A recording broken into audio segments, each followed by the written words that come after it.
Hey yo, it's Dim here, and I'm back again with another reaction. This time I'm going to be reacting to Bardrock vs. Omni Man by Versus Battle Cards. Now, I actually know next to nothing about these characters, and I won't be able to give like a quick prediction on who wins because this works a little bit differently than that. You'll probably see what I mean. But yeah, with that said, I'm gonna be reacting to it. Let's watch it. What's up, guys? Leopoldo here, and today we have a pretty basic matchup. I mean, everyone loves it. It's at the top of nearly everyone's list for any versus show, but for good reason. It's interesting and it just fits. I It's mean, Bardrock from Dragon Ball Z versus. yeah, he's not wrong. I'm pretty sure if, like, Death Battle, for example, sort of took a vote on whether if they would prefer Army Man versus Homelander or Army Man versus Bardrock, I think nearly all of the votes would go to this matchup. Not to say that Army Man versus Homelander was a bad episode, though. That was really good. It's just that people were exactly key on the matchup, and I bet some were exactly happy when it was announced. Omni Man from Invincible. Which of these bad but eventually not so bad dads from planet Mm-hmm. conquering races will win in a fight to the finish? That's a Well, really good according to question. the Discord poll, it's Bardock that's pulling ahead. And you guys have gotten the last three correct, so let's see if your streak is able to keep up. Come on. This is versus battle cards. Alright. I have to. Yeah, I'm pretty sure all these characters showed up on the show. So it means that, I guess, some says back Movie Bowser was shown at the start. And maybe he'll appear? Who knows? I'm sorry about the ads. This is how you know that this is like the. This is my comeback. See, this is how you. I'm sorry. Let me just. Not interested. This is how you know that this is first attempt, y'all. It's when all of these ads show up. These riddleless and ruthless ads. Edu. As we kick things up with the Arsenal category, Bardock already has a biological advantage by being a Saiyan, a race that has specifically evolved for fighting. Not only do they remain in their youthful state much longer than we humans do, but they just live longer in general. And they evolve as they fight, getting stronger with every punch. And they even gain an immense power boost when they're beaten to near death but still manage to survive. And see that funny looking tail? Yep, whenever a Saiyan spots the full moon, they can become a great ape to make their power 10 times stronger. And if there's no Yeah. full moon around, they can just make one with a Powerball. According to one of the dubs, Bardock even invented that move himself. Now, I know the dubs aren't canon, but it's not unreasonable to assume he could do this move too, as Turles, another lower class level Saiyan like I don't know.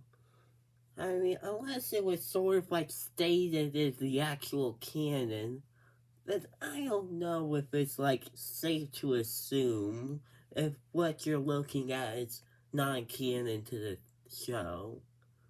But that's just me.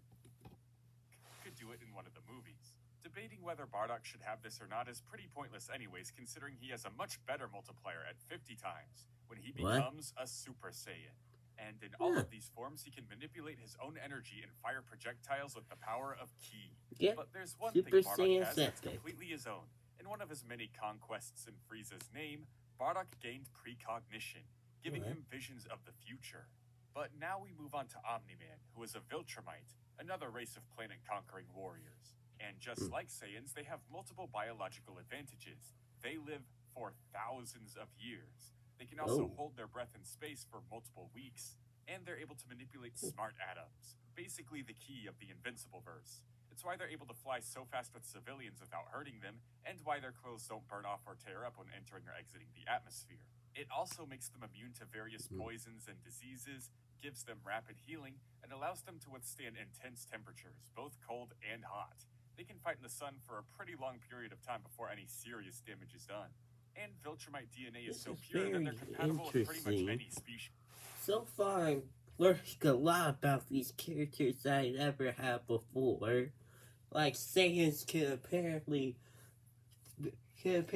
form a full moon, and Omni Man can withstand these deep temperatures. Which is how Invincible got a half mantis alien brother thing. But aside from all of that, Yes. Viltrumites Yes. don't really have too many actual powers. They just fly and punch super duper hard. It's mainly their raw strength and genetic superiority that makes them stand out so much. So I'm gonna have to give the Arsenal category to Bardrock. Yeah, Despite makes Omni sense. Man having more unique quirks and attributes when it comes to his biology, Bardrock's transformations and mastery of Ki just weighs things in his favor, giving him both a numbers advantage in terms of his abilities, but also a range advantage with his Ki projectiles. Let's see what the YouTube comments are thinking though. Stop posting about Among Us. Get over it. It's just a versus show, man. Why you gotta be so harsh?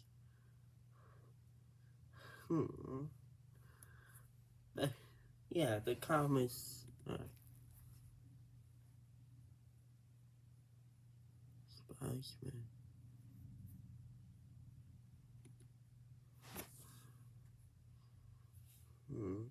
It seems like they're pretty split between who will win between these two.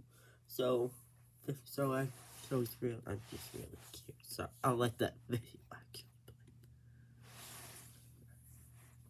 Omni Man begins to turn things around big time with speed. Let's look at Bardrock first, though. At this point in time, feats of quickness are pretty much non-existent for Bardrock and everyone else around him. But we can make a rough estimation based off his fight with Lord Chilled. Chilled is one of Frieza's ancestors, and Bardrock, as a Super Saiyan, is able to defeat him when he's still in what appears to be the Frieza race's first form. This should be comparable to Goku when he first arrived on Namek and completely demolished the Ginyu Force. He should have been tough enough to take on Frieza's first form then. And around that time, Goku was about 2,000 times the speed of light from scaling to King Kai, who was able to track Goku's ship with his ki as it traveled to Namek. That may seem like a stretch to give Bardrock a speed feat, but the whole reason Frieza destroyed the Saiyans is because he feared they were getting too powerful. So it's not unreasonable. As for Omni Man, there's only really one thing you need to pay attention to. After beating Mark into bloody paste and fleeing Earth, he ended up on a planet of mantis people just a week later. Now, at first, taking a whole week to fly to another planet doesn't seem too crazy, until you realize that this planet was in the Virgo supercluster, over 65 million light years away. This means Omni Man is 3.3 billion times faster than light, over God. 1.6 million times faster than Bardrock. Strength-wise, we can... Okay, so let's just say that even if Bardrock takes, like, the strength category, Omni Man is gonna win this. How are you gonna hit an opponent that's over 1 million times faster, let alone over 3 million? The same logic for Bardrock that we did for his speed, with Super Saiyan Bardrock being able to defeat one of Frieza's ancestors in what appears to be his first form, which can destroy entire planets. Now, the destruction of planet Vegeta itself has been calculated to start with, but Bardrock either died or got sent back in time, depending on which canon you follow, just from Frieza's death ball alone, before Vegeta even exploded. So, assuming planet level for Bardrock would probably be best. And for Omni Man, his big feat was the time he destroyed planet Viltrum. And of course, when he threw the Texas-sized meteor. Now, destroying Viltrum being planet level has been debated against for two reasons. One is because Omni Man had help, and two, the core was destabilized beforehand. However, those aspects don't really matter because immediately afterwards, Omni Man is able to take on other Viltrumites that were on the planet the entire time and survive the blast themselves. Basically, he scales to his own feat. So both are tied up at planet level, it seems. Let's see what the Discord predictions are thinking. Omni Man, Bardrock.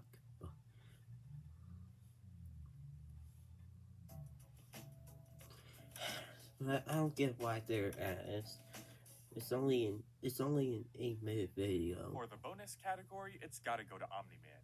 Now, Bardrock is a Saiyan, a warrior race that's evolved to learn and grow in strength as they fight. But what we've seen from Omni Man in the show and the comics, all his feats of strength, the worlds he's conquered, wars he's fought in, it's only been a speck of his life. He's been doing this crazy stuff for hundreds of years. His race has conquered thousands of planets, and he's very experienced at facing many different alien species. In fact, Omni Man is even considered one of their most elite warriors, sent off to conquer Earth by himself. Now, don't get me wrong, Bardrock is a great fighter and a powerful Saiyan, and it's impressive how his growing strength was enough to scare Frieza into wiping them all out. But even if Bardrock got to live his entire life and spent the entire time fighting and learning, Omni Man still would have out-experienced him several times over before his series even began. And that's one of the reasons that the winner is Omni Man. Bardrock does have an impressive arsenal thanks to his transformations and his mastery of Ki, which also grants him superior range. But Omni Man's smart atoms are enough to make sure he isn't left in the dust, granting him things like extra durability and advanced healing. Then there's physical stats, the matter of speed and strength. Even if we highball Bardrock and say his base form was planet level, and that his Super Saiyan form is a 50 times planet level increase, Omni Man is still 1.6 million times faster. Oh, just a 10 times, 50 times, or even 100 times speed advantage may not be able to defeat a 50 times strength advantage, but 1.6 million times?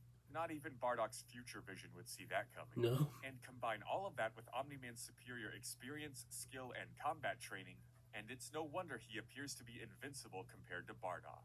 But let me know what you guys think. And thank you for predicting in this episode. Be sure to predict the next one with a comment down below, a comment in my Discord server, voting in the Discord poll, or making a video prediction. Next time... Yeah, I'm probably gonna make a prediction video next time if I know the characters well enough. But yeah, I quite enjoyed this episode. It sort of let me learn a whole lot more about these characters that I haven't before, which could be kind of helpful for versus stuff. Let's see what next time is. Have another heavy hitter matchup in the versus community. Right. It's not quite as popular of a matchup, but it's been around for such a long time. And with my personal unique take on one of the versus stats, it's actually a really interesting battle, and I can't wait to see how it turns out. Wielding spears, serving royalty, and showing everyone how to be strong in the real way. It's Undyne from Undertale versus Pearl from Steven Universe. Yeah, I'm probably gonna make a prediction video on it. Probably not gonna be very long, but it'll be interesting.